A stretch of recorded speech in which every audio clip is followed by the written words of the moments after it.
All right, welcome into Surviving Paradise, the podcast that takes a sometimes serious, oftentimes humorous look at the claim of Jehovah's Witnesses that they are living in a modern day spiritual paradise. I am your host, Stacy Bauman, former elder, ministerial servant, and as I always say, most importantly, just another guy, a kid raised as one of Jehovah's Witnesses in the 1970s and 80s.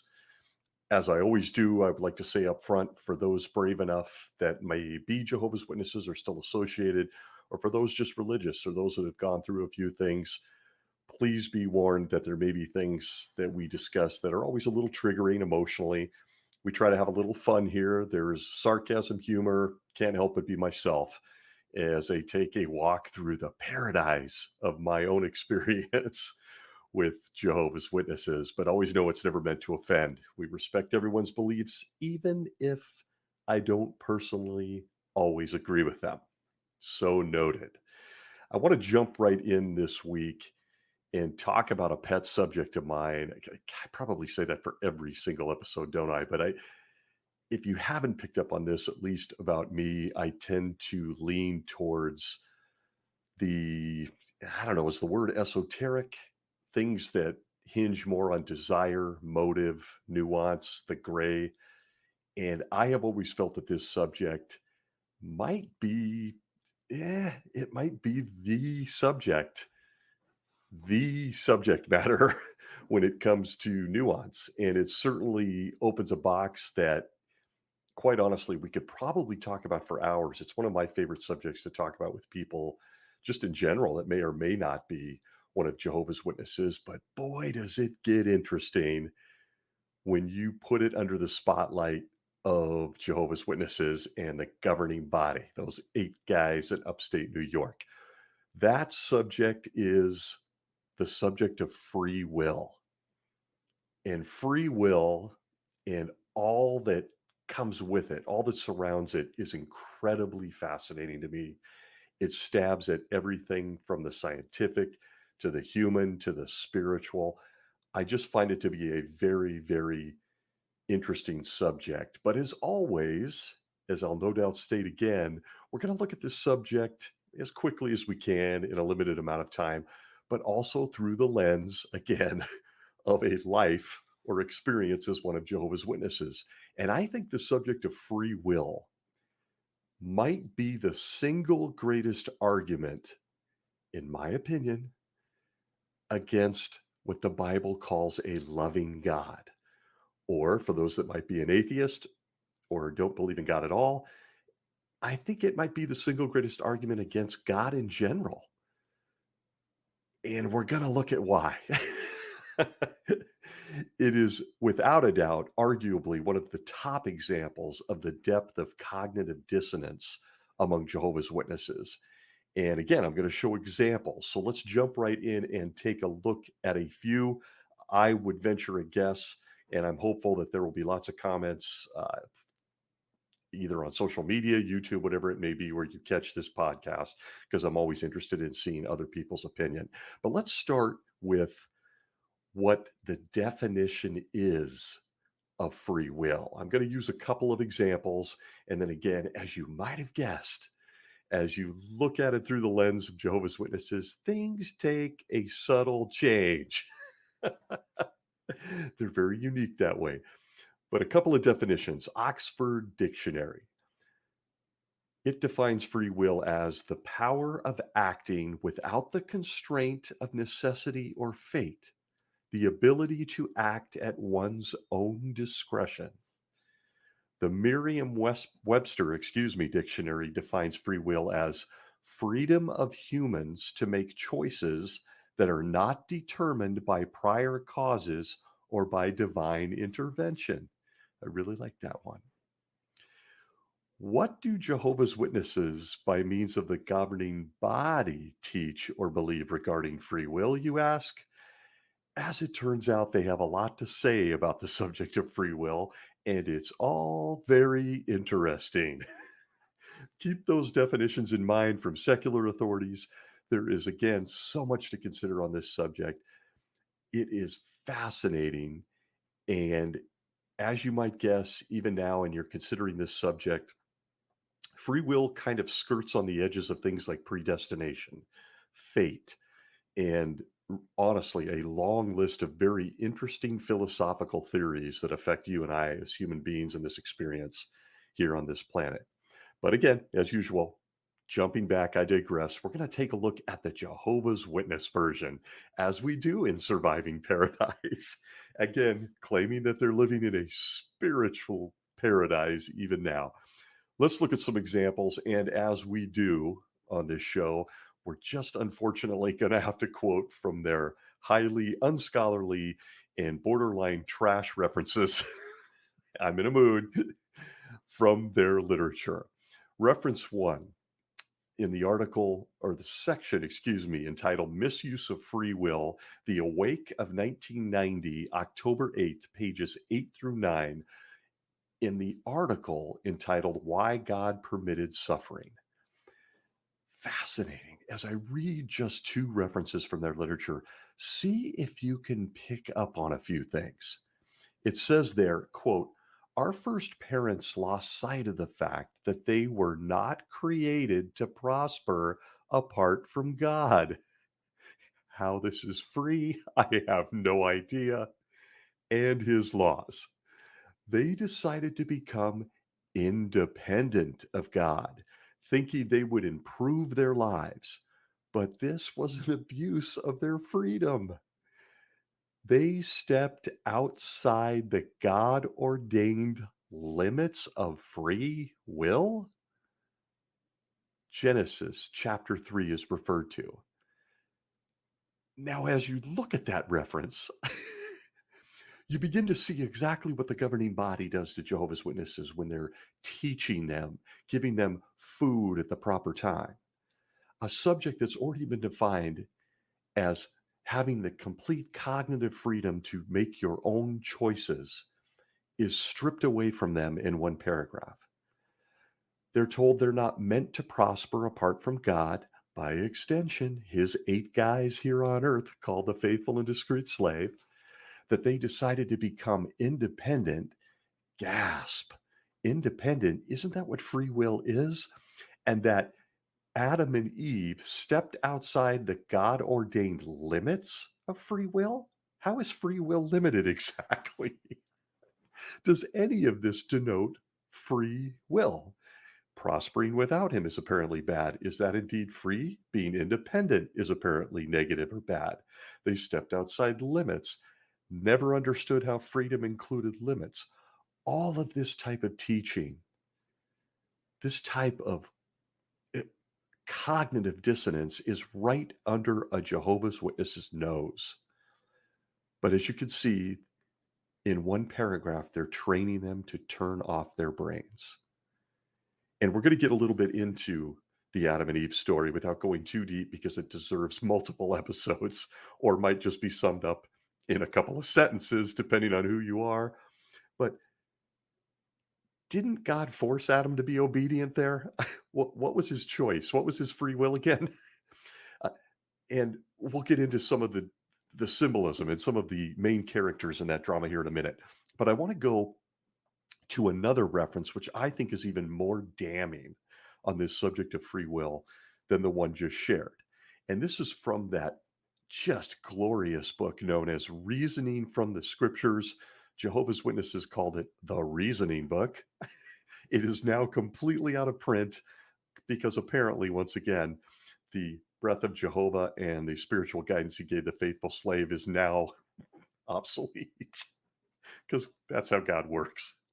Nonetheless, there is a paragraph in there that to me is so mind-blowing that it just deserved to be unpacked for a few moments. In the Reasoning Book, under the section known as Wickedness, interesting correlation, it says this, and again, see if you can pick up, on what the faithful slave or the governing body of Jehovah's Witnesses is trying to communicate to millions of Jehovah's Witnesses.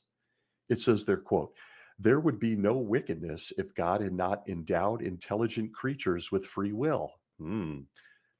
But God has given us the capacity to choose to obey him because we love him or to disobey?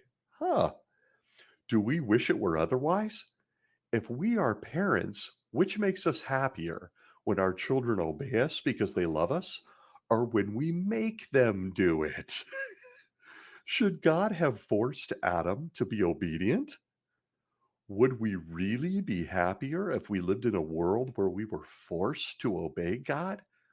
Huh? Before destroying this wicked system, God is allowing opportunity for people to demonstrate whether they really want to live in harmony with his righteous laws or not at his appointed time, slipping this one in at the end. In all these matters of free will, and thank you, God, for giving us our ability to do it, they slip this in, and right at the end of this reference, at his appointed time, he will without fail destroy the wicked. Let's break down that paragraph and let's put it under the lens of free will. If you just go through those 3 or 4 sentences, it is staggering to see what these men in upstate New York, and at this time it was Brooklyn, New York, when that book came out, what they are communicating to millions of people. They want you to believe that God is this loving person who gave them free will, but there was a few stipulations involved. They even go so far as to ask us, and you can just begin to see what this does to a brain that isn't paying attention, to ask us if we're, as parents, would be happier if our children obeyed us because they loved us or we made them do it. Meanwhile, comparing that illustration to a God that forced Adam to obey, or, what was the consequences? That's right, pay the price of death. It's truly unbelievable. To take it a step further, in this illustration from the reasoning book, this little paragraph on free will and what a gift it is, do we threaten to kill our children if they don't obey us? Because Jehovah openly does.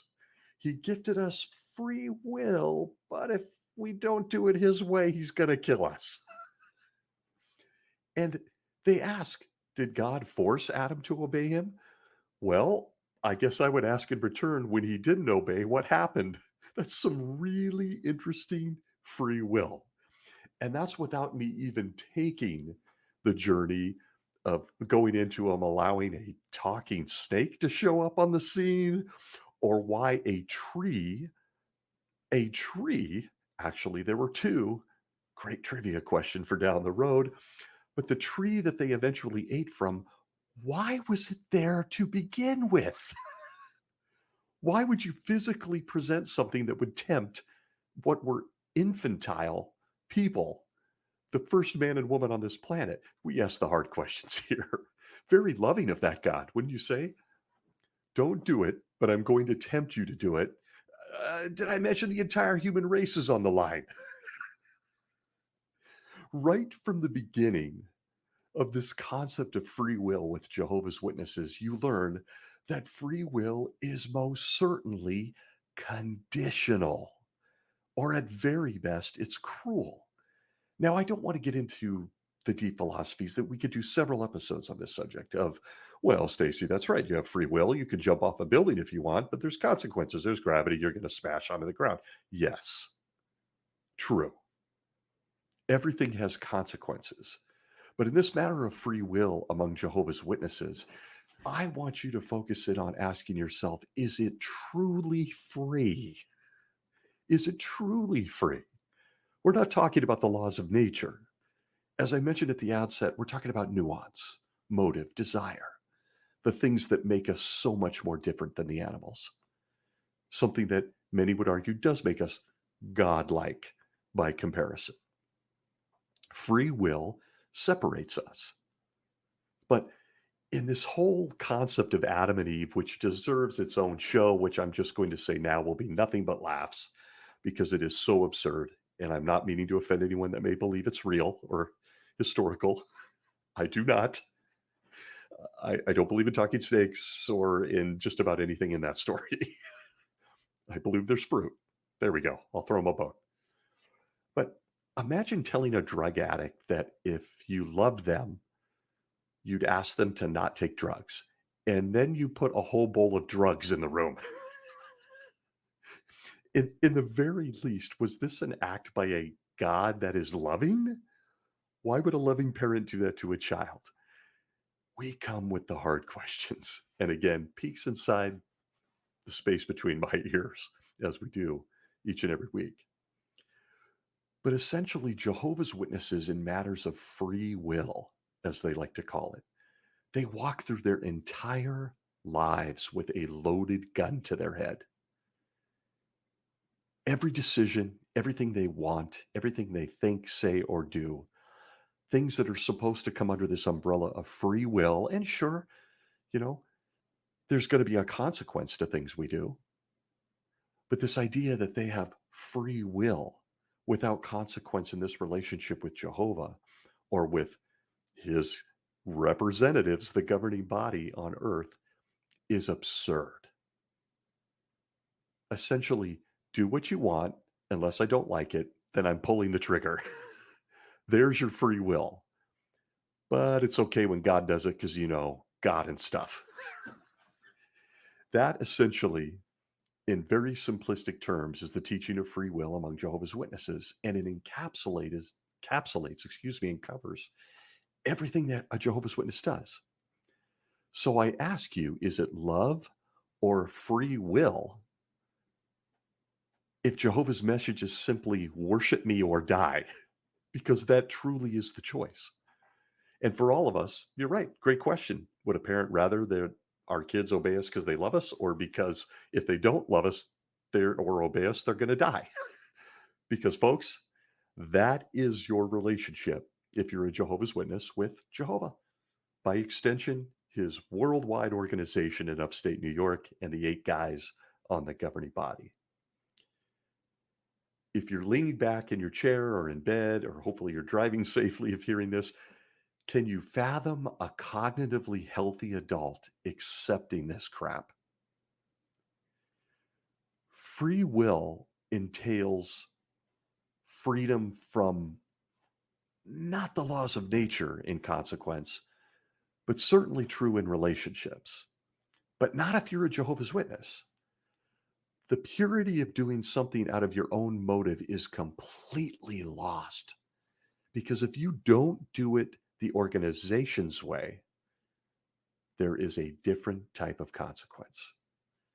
Free will circles the drain. And this whole concept of free will, which we are to believe was given to us by the God of the Bible, Jehovah, Yahweh in this case, and how he treats the subject of free will, is nothing new. I have to, as I do every week, use an example. And this is one that, quite interestingly, Jehovah's Witnesses point to on this subject of free will often. Watchtower studies, district convention parts, dramas. I remember a drama when I was a kid on this story. And they try to use this, much like they try to use the Job story with universal sovereignty. See past episode on that absurdity. They use this story when they want to point at what free will is. So let's go to the New World Translation, their highly doctored Bible, for another look at free will in action. And keep in mind, as always, that the Bible is only open to the governing body of Jehovah's Witnesses, allegedly. And Jehovah made sure to include the following story so we puny humans could get a bird's eye view of what free will really is. And again, the governing body uses this story a lot. Let's talk about the man Jonah. Jonah has his own 4 or 5 chapter book. I think it's 4 chapters in the Bible. Jehovah's photo album filled with pictures meant for you and I so that we could get to know him as a God.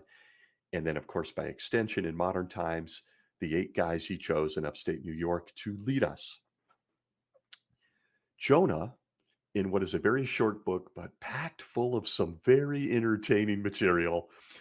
Jonah was asked by Jehovah and personally chosen, handpicked, to go tell the Ninevites to repent, to do better, or be destroyed by Jehovah. I know if you listen to this podcast, you're thinking this is kind of a theme. Well, it's really just the theme of the Old Testament. Each book each book features Jehovah getting mad at someone and wanting to do mass genocide or wipe out entire civilizations. But hone in on Jonah. Now remember, Jonah again was blessed with free will.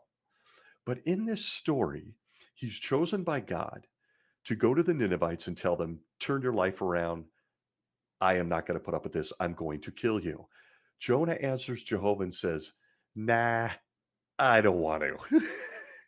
And the whole account gives us a snapshot into free will, according to Jehovah's Witnesses and the governing body, and what their idea of free will is, as well as our own ability to make decisions. So I read to you from Jonah chapter 1, verses 1 and 2, just to pick up what I just shared. It says, quote, the word of Jehovah came to Jonah, the son of Amittai, saying, get up, go to Nineveh, the great city, and proclaim judgment against her, for their wickedness has come to my attention. Wow.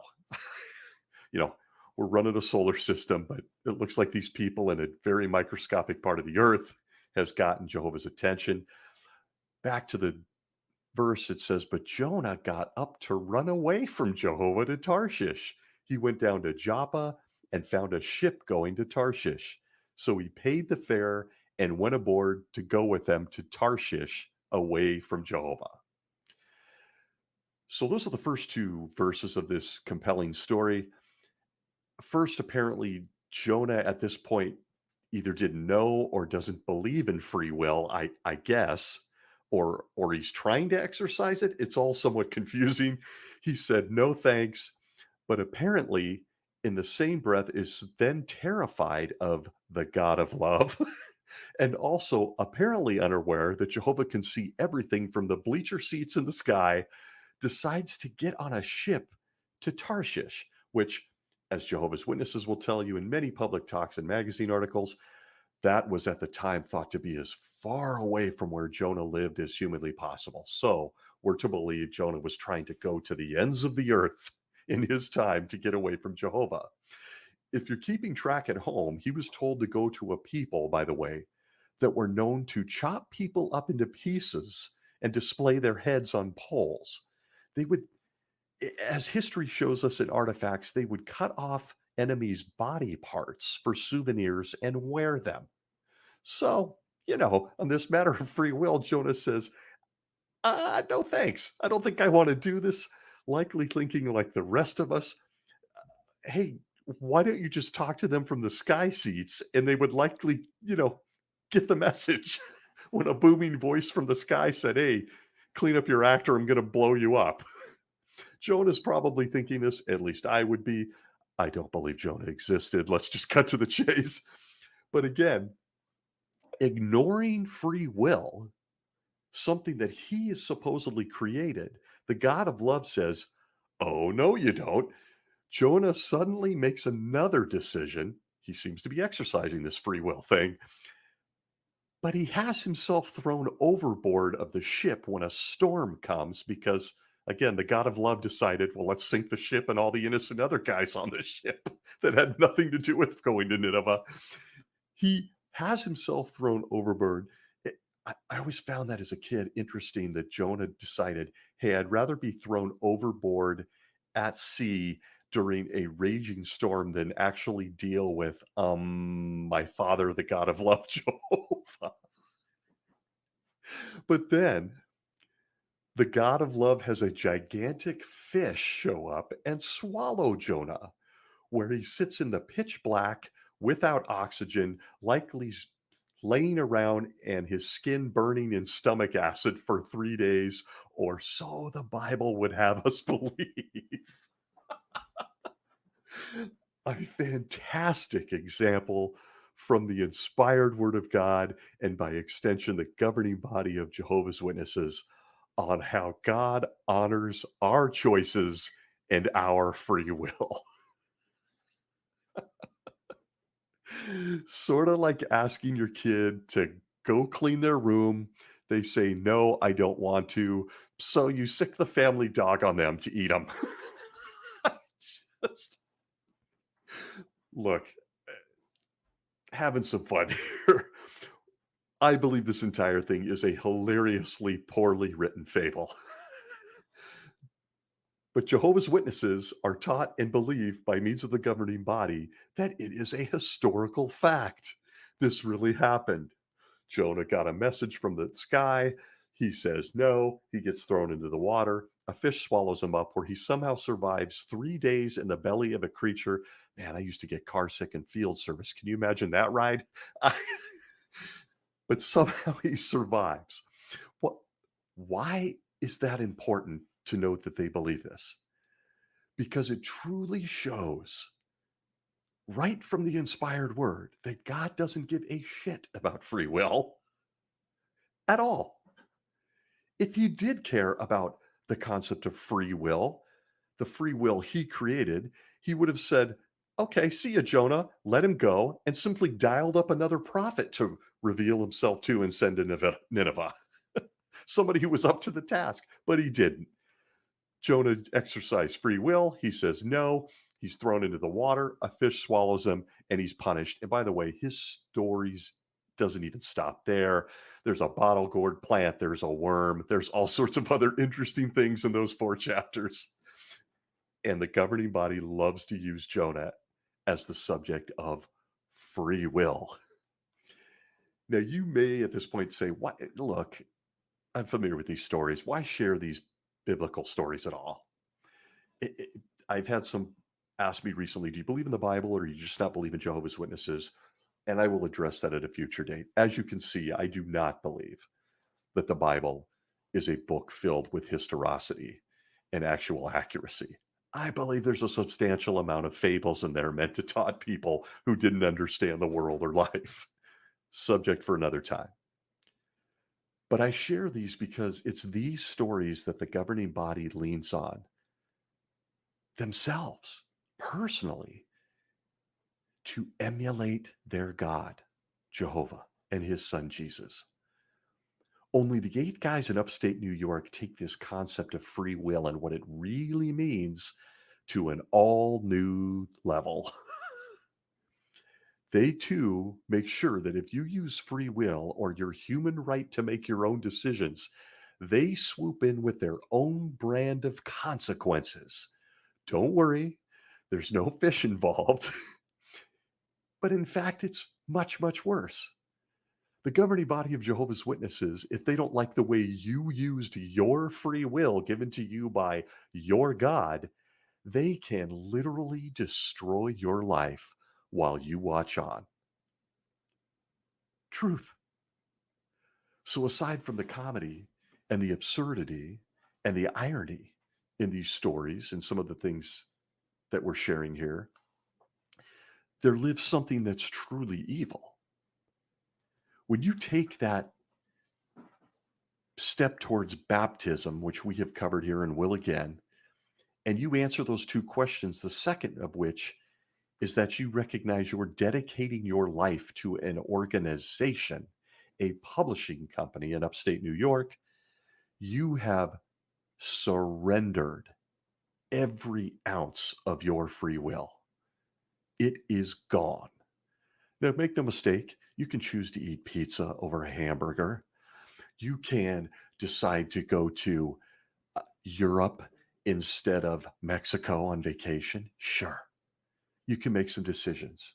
But in matters that truly impact your life and your spiritual life, and by extension, your social life, and in many cases, your financial life, your God given right to choose is stripped from you unless you decide that you want to face the consequences of being under the rule and the thinking of the 8 guys in upstate New York.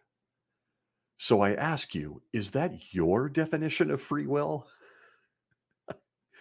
Do you suppose if we could sit down, have a cup of coffee with Jonah and Boy, would we have a few questions if he was real. Do you suppose that he would tell us, boy, I feel like my life is a great demonstration of free will? Read the 4 chapters in that book. It gets even better after the fish thing. So I share these stories because the governing body claims that this is what inspires them to be what they are, to be who they are, and to make the decisions that they make for the lives of 8 million plus proclaimed Jehovah's Witnesses on this planet in 2022. Forget old books like the Bible, forget all the old funny stories. They use this as leverage against a modern day Jehovah's Witness the second they are baptized into that organization. So I want to take a look at some of the ways and listen. I could have went down numerous paths and given numerous examples, but I thought of 2 or 3 that really bothered me in my time as a Jehovah's Witness, that bother me now, watching on from afar, things that drove me nuts to see, and then to go to a meeting or a convention or actually be assigned as an elder to give a watchtower study or a talk on this subject of free will, because it is loaded. It is a loaded subject. Let's look at some examples. Example 1. You have free will unless you happen to be a woman and in Jehovah's Witnesses. Now, I have talked about this before. I have past episodes on this and will probably have many more because it is truly unbelievable how poorly and how disrespected women are treated among Jehovah's Witnesses. This isn't a new thought for this podcast host. I witnessed this as an elder. I witnessed this as a kid growing up with my own mother in the congregation and how we were treated as a single parent family. I've witnessed this on many, many levels. So this isn't new. You have free will unless you happen to be a female Jehovah's Witness. It starts right from the word go. I mean, never mind that in the Bible itself, again, that's what they tend to lean on, are these old interesting stories that Eve, it's as the Bible states, was in fact fooled by the talking snake, but Adam wasn't. Just Eve, the female. But it gets much worse in the New Testament, where women are told that they are to be in subjection. Listen to that word, in subjection, in submission to their husbands in all things. They are to surrender all their thoughts or their desires or their impact in favor of the headship of a man. Now, listen, I'm not going to argue this point much. I'm fully aware that it isn't horrible in every family or in every marriage of Jehovah's Witnesses, but don't try to convince me it isn't the majority. Because as an elder, I would sit countless hours, by far and away. The thing that sucked up most of my time when it came to counseling, judicial committees, and shepherding calls was marriages that were falling apart. And in almost every case, you'd have a woman who was disrespected, who wasn't treated well, and she had to just obey. These are the words used by the governing body: submission, subjection, obedience. You go back far enough, and Joseph Rutherford's talking about women as a hank of hair and a bag of bones, direct quote. Never mind that a woman cannot teach in the congregation. Oh, that's some interesting free will. I can tell you as a male, I witnessed on many occasions some absolutely brilliant, well-studied women who just had to sit there with their mouth shut while their less intelligent and less studied, and I mean put out zero effort husbands got to tell them what to do, as well as the rest of us, because they had a title. Women cannot teach in the congregation of Jehovah's Witness. And if they're forced to because a man isn't present, and they have to teach another man, or there's a young boy, even a boy they may have given birth to, sitting in the room, they have to cover their heads with something, as the governing body explains, out of respect for men and angels. You remember, we talk about them a lot here. The superhuman, buff, genderless guys with all access passes to our life. But a human female among Jehovah's Witnesses, under this umbrella of free will, never gets to exercise it. Sure, she can choose to go to Target or to the mall. She can choose to order off Amazon or so. That's not what we're talking about here. We're talking about in serious spiritual matters, even in family matters, even in the way her own children are raised. Defer to the man. That's a Jehovah's Witness view of free will if you are a female.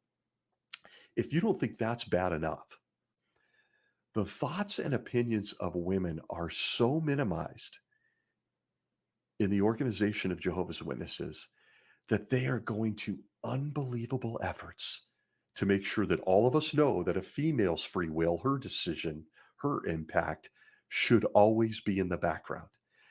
Case in point. If you're taking notes and want to reference this, I can't encourage you enough to go look at this one. This ranks in my top 5. If you've listened to this podcast, one of my favorite moments was discovering a photograph of the governing body autographing Bibles. This one is in that top 5 same category for me. The Watchtower of November 2017, their study edition, informed all Jehovah's Witnesses on this planet that the song in their songbook entitled Guard Your Heart was changed to We Guard Our Hearts in the 2016 edition of Sing Out Joyfully, the titled songbook. Why, you ask? The Watchtower goes on to explain that the governing body, the 8 guys in upstate New York, changed this under inspiration from Jesus, because when sisters or women sang Guard Your Heart, brothers or men may be offended that they were being told what to do by women. November 2017 Watchtower Study Edition. I'm pausing not for dramatic effect because I still can't believe it. Free will in action. We're changing songbooks, we're adding pronouns, we're doing whatever it takes to make sure that women's use of free will is minimized as much as humanly possible. I can't even laugh. It goes beyond laughing into such gross absurdity and such gross misogyny that you can't wrap your head around this, that 8 million people are reading this and not seeing what's being done to their brains. In the culture of Jehovah's Witnesses on this matter of free will in women, one of my 2 or 3 examples I'm going to share here, there's even been Bethelites that have reported that sisters were forbidden from sitting at the foot or head of the dining room tables out of respect for the brothers or the men. A misogynistic rule without any scriptural support whatsoever. Where to sit at a dining room table? Boy, that's some pretty sweet free will. I could go on and on with this list, but see my past episode on how poorly and how disgustingly women are treated in this organization. But free will, decision making, it is out the window if you're a woman in Jehovah's Witnesses. She has not only been asked to surrender her own brain, but she's been asked and commanded to surrender it to men. Not just the 8 guys in upstate New York, but her own husband. So I ask you, does that sound like free will? Is that the free will God blessed the human female with? The mother of literally every single one of us breathing and listening to this crazy podcast? Women. Thanks. Your free will is, well, it's quite conditional. It's got a lot of guardrails. Remember the definitions at the outset. Another example that has deeply impacted me for a million reasons, as I've stated here, and it is certainly nothing to be proud of. I was an elder in the congregation for 11 years. I did have a lot of what they call privileges. I taught at convention level. I was an 8-year Watchtower study conductor, many invitations for public talks outside the congregation, so on and so forth, ad nauseum. I'm throwing up in my own mouth. But in that time as an elder, it became very clear to me that I was struggling with this concept of free will, conscience, people having the power to make their own decisions. I want to give you an example of what the governing body tells people on the subject of elders. You see, Jehovah's Witnesses have free will unless the elders disagree with their decision. These elders could be made up of anybody, guys with no education, guys with hygiene problems, guys that are overweight giving you counsel on your diet. Um, just some of the most unbelievable insanity that you could witness. But it's very interesting to take a look at what the governing body tells people about elders versus the reality of elders and how that impacts this subject of free will. I share with you the Watchtower of 1994, October 1st, pages 15 through 20. This reference, as a former elder, it is just too funny. It says, quote, Jehovah created humans with free will to make their own decisions. While elders are to counsel and even to discipline, they are not to take over the life or faith of another. Paul said, not that we are the masters over your faith, but we are fellow workers for your joy, for it is by your faith that you are standing. 2 Corinthians 1:24. Yes, each one will carry his own load. Jehovah has given us much freedom within the bounds of his laws and principles. Thus, elders should avoid setting rules where scriptural principles are not violated, and they should resist any tendency to offer their own personal opinions as dogma or to let their ego get in the way if someone disagrees with such views. End quote.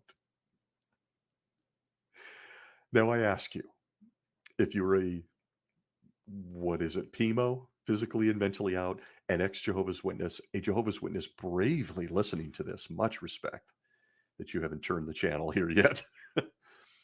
I ask you, is that an apt description of the elders in your congregation? That they aren't masters of your faith, that they don't set rules without scriptural principles, that they resist the tendency to offer their own personal opinions, or they never let their ego get in the way? The grim reality could take another hour to discuss, and we really will get there. But let's just pick this apart a little bit. Have you ever seen a Jehovah's Witness elder set rules?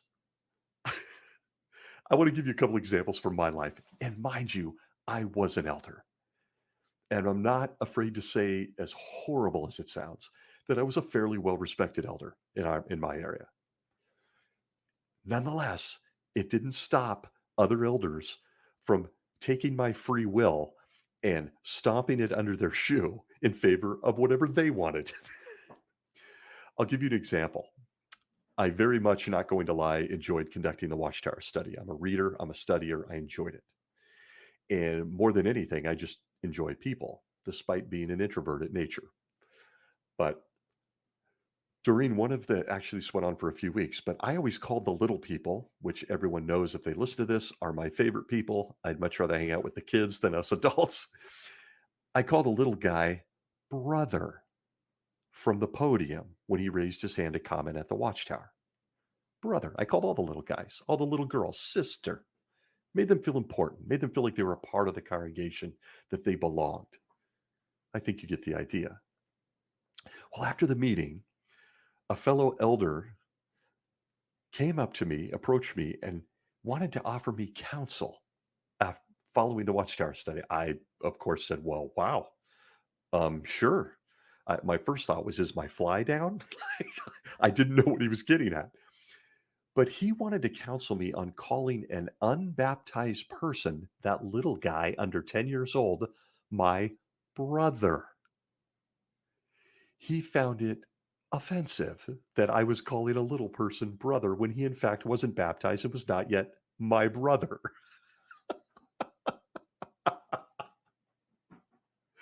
I just imagined him chomping at the bit the whole meeting, just couldn't wait to get at me with this very life-altering counsel. But he sat there through the whole meeting, framing it up, ready to approach me to talk about this. I just want to share in my own experiences that I kept doing it anyway. So after another Sunday, he approached me after the Watchtower, wanted to counsel me again. Wow, was this loving? Uh, at this point, look, my attitude wasn't there. But he brought with him this time a reference, I believe it was from a kingdom ministry, where it says that, people who aren't baptized aren't our brothers and sisters. So, in true fashion, in light of the reference I just read, where elders never set rules, they never present personal opinions or let their ego get in the way. So, at the very next meeting, a little guy raised his hand again. I called on him as my brother, but this time I made sure to turn and stare at the elder who kept counseling me on this and smiled at him. I could see his face turning purple. There is such a long list of the stupid rules that impinge on free will in that organization. That's one really dumb example. I could think of others. How many glasses of wine you have, or the car you drive, or the length of your shorts. Oh God, do we need to get into length of skirts? Remember jean skirts? Oh, you sisters will remember that, or former sisters. God, see, still saying it. Remember the blasphemy and the demonic decision making in reference to free will that was jean skirts in the 70s and 80s. There were dozens of talks on things like R-rated movies or boxing as a sport. It just goes on and on. But some of my absolute favorites that come that are lifted right out of the brains of New York. Who remembers, if you are a former elder or a former brother or man in this organization, the white shirt rule? Do you remember this? I know it wasn't just regional because I had friends all over the world. Everybody was running into it. You couldn't wear a baby blue shirt with your suit. You couldn't wear a dark, deep maroon shirt with your suit. You had to wear a white shirt if you wanted to be used at the convention level for public talks or even as an elder in your congregation. And don't even get me started on things like you couldn't go on stage without a jacket or a coat. Again, never truly looking at the depth of what a person is doing, what their motive is, what their desire is, what they're teaching you, what gift they're giving you, but rather impinging on free will, on personality, on things that harmed absolutely no one or nothing. That is Jehovah's Witnesses. It goes from the sublime to the deadly. Make no mistake. Let's look at another example as we segue into that. Jehovah's Witnesses have free will unless it involves your own body or health. Where do I begin here? In a nutshell, you may technically have free will over your own body. You can take a poop, you can eat chicken, you can go for a jog. But in serious matters of your own body, the ones that truly matter, your free will comes with consequences. Now, look, if you smoke, you're putting yourself in line for lung cancer. Look, we're not getting into that. We're talking about the witness view and the spirituality. If you're one of Jehovah's Witnesses and you exercise your free will and decide to save your own life in an emergency by taking blood or a blood transfusion, your free will be run over, stomped on, and erased. If you exercise your free will to save your own life with a life saving blood transfusion, you will recover to the reality that Jehovah's Witnesses have abandoned you and consider you as having disassociated yourself. The choice comes down to this in matters of free will, a lot like Jonah. It's real similar. See where the roots are? If you take blood, you live, and you get to be ostracized by everyone you know, completely shunned. If you don't take the blood and you die, you're gone. Yes, free will among Jehovah's Witnesses. The teaching of free will when it comes to matters of your health or your own body is completely thrown out the door. You don't get to make the choice. No, by technicality, you get to make the choice. But once you sign on to be a Jehovah's Witness, free will comes with a lot of conditions, a lot of guardrails, even in life and death. They get to make the choice of what happens in your life. And that lack of free will extends to so many other things when it comes to your personal anatomy, your body, everything about you, the way you look, your personality, the way you smell. Oh, yeah, they got to comment on all of it. Your lack of free will extends to everything from an organ transplant to innocuous things that don't seem important, like a tattoo, like sex, covered before, like piercings and where you get a piercing and how many you get, how you cut your hair, the type of pants you wear, your skirt. Is there a slit in the skirt? Ooh, remember that? All of these subjects are worthy of their own episode and discussion. But free will is absolutely living within the confines of what the governing body says it is, even with your own body.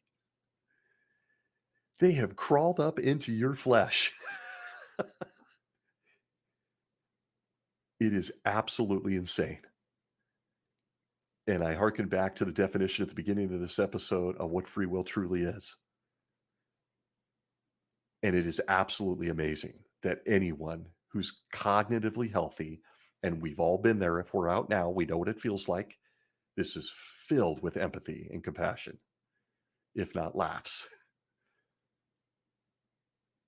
But all of these things lead to the big one, the daddy of all free will discussions, the ultimate extinguisher of all things truly free will.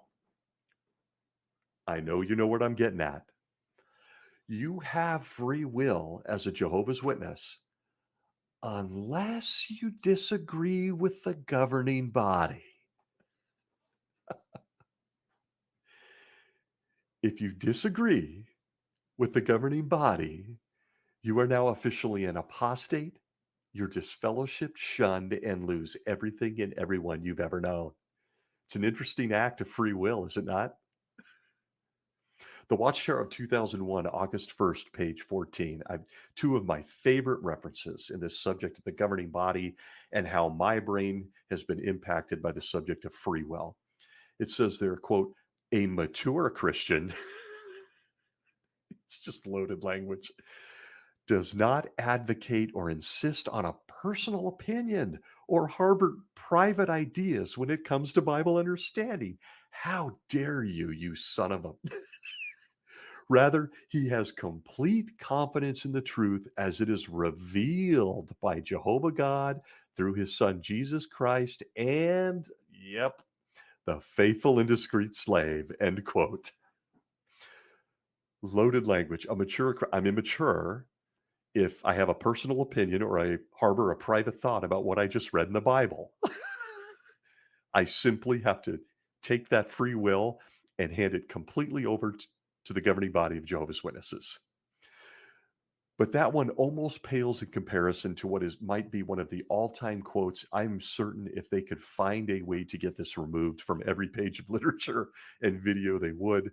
I think it is one of, by far, if not the granddaddy of quotes in well over 100 years of history of Bible students and Jehovah's Witnesses, and particularly in this matter of the governing body and the whole idea that you and I have free will. Watchtower 2013, November 15th, page 20. Quote, all of us must be ready to obey any instructions we may receive, whether these appear sound from a strategic or human standpoint or not. End quote. So when that free will or critical thinking kicks in, you are required to ignore it and obey blindly. There it is, black and white print. Watchtower 2013, November 15th, page 20, the granddaddy of all quotes. And again, if you don't comply and surrender your free will, your thinking, your desire, your personal thought, your cognitive thinking, and anything else I may be able to list, they will throw you out and command everyone that knows you, including family, to treat you as a mentally diseased person, or worse, as though you're dead, by shunning you and you don't exist. If there was ever any idea that Jehovah's Witnesses have free will, they don't. Sure, they can choose between a taco and a pizza. Can they choose on anything that matters? No, not when they're baptized. Game over. Game over. So, on this concept of free will, I ask again, do Jehovah's Witnesses have it? I think we know the answer.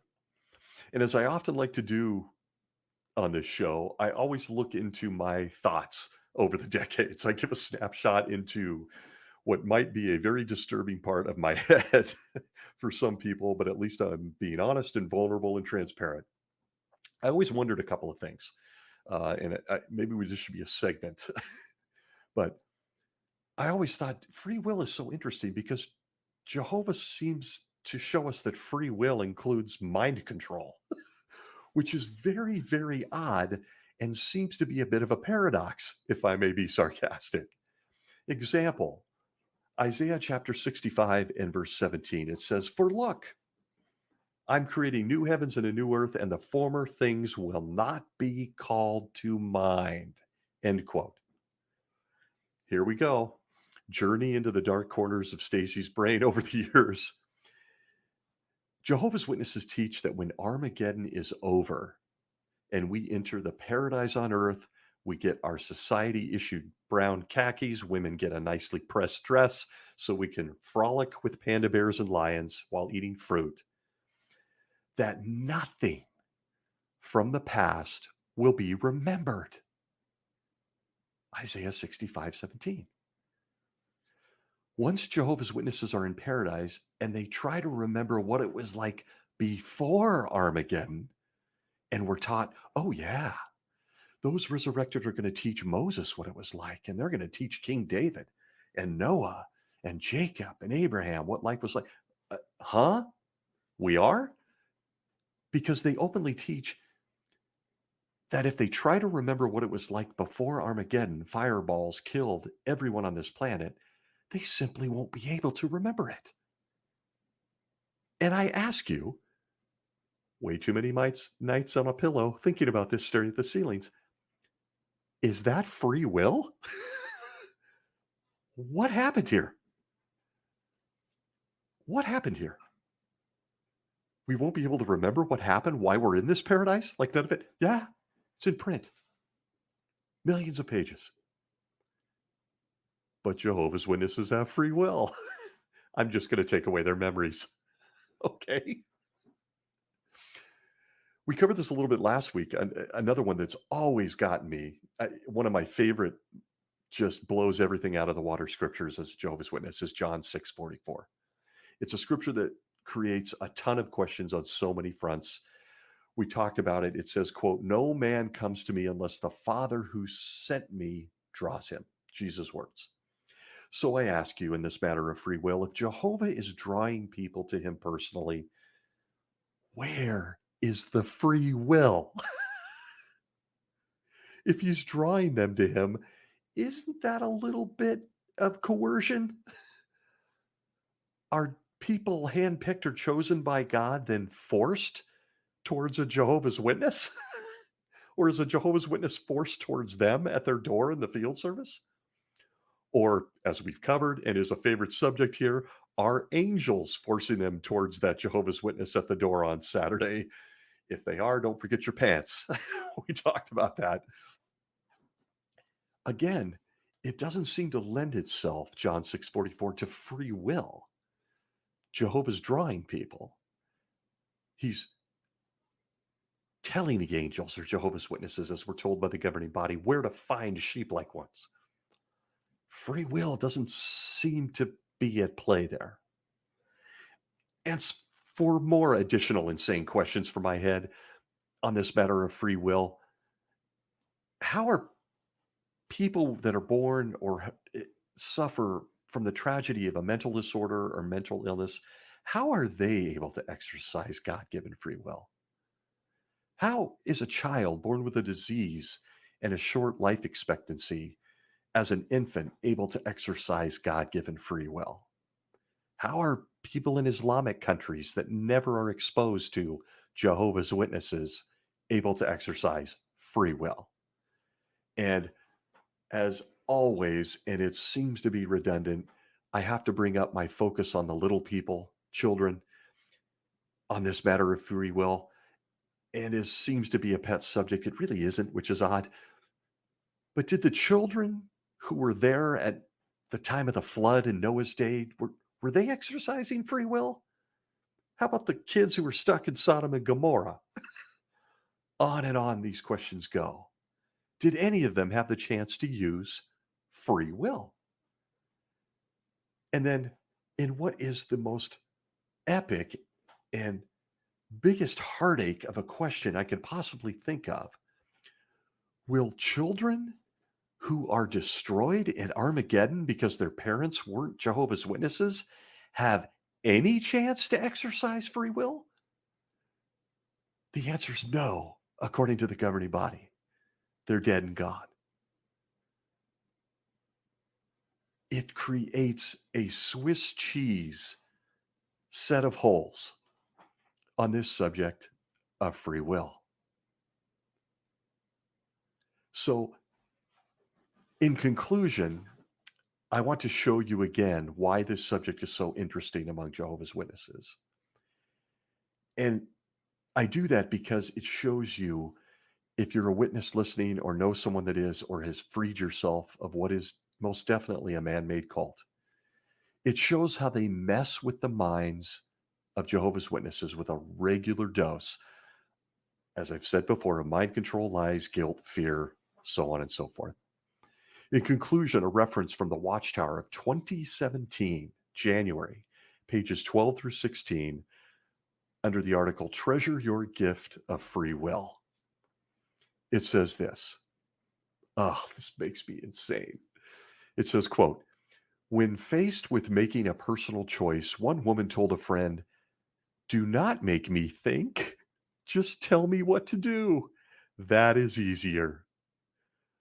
The woman preferred being told what to do instead of using a precious gift from her creator, the gift of free will. What about you? Do you like making your own decisions, or do you prefer that others decide for you? How do you view the matter of free will? End quote. Did they really just ask us that? Whether we value making our own decision or having them made for us? I'm guessing you know where I'm going with that killer slice of Holy Spirit from God's faithful and discreet slave. Jehovah's Witnesses are not allowed to make their own decisions, folks. Their free will is robbed of them forever the second they come out of that pool at a circuit assembly and they're baptized. They answer that question. Are you clear you're dedicating yourself to an organization? Yep. Game over.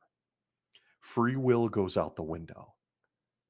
But the irony of this reference from January 2017, To use as a woman as an example, don't make me think, just tell me what to do. That's easier. That could be the bumper sticker, as painful as it is to hear, for the vast majority of Jehovah's Witnesses who've surrendered their brains, their free will. They go on to ask if you're going to use this precious gift from the Creator. Yeah, some of us have. We do make our own decisions. We found our way to the exit door. And while you could argue that as soon as you join any religion of any kind, most especially something like Jehovah's Witnesses, you have surrendered any semblance of free will. You now live under a free will circumstance that is composed of consequences. You can't make a decision without fear. You can't make a decision in your best interests, whether it's physically, spiritually, emotionally, without first consulting 8 guys in upstate New York that are never going to know you. They're never going to know your name. They're never going to care about you intimately. Ever. Free will might be the one thing that they steal more than anything else. Sure, they've got real estate empires. Empire, I should say. But they are stealing the gift of free will from millions and millions of people and going to the doors of complete strangers trying to get theirs. So I ask you, do Jehovah's Witnesses actually live in a world under the gift and umbrella of free will? I'd like to thank you for listening in this week. Really fun subject, long episode. I appreciate all the comments. I want to thank everyone that takes the time to listen to this diatribe from this crazy guy. I really appreciate it. And it's a lot of fun to get to know some of you, even if it is really briefly through the comments, the DM, social media, and whatnot. I want to thank everyone. Please, please take care of yourself out there. If you're a Jehovah's Witness who's listened, please give it some thought. Give it some thought.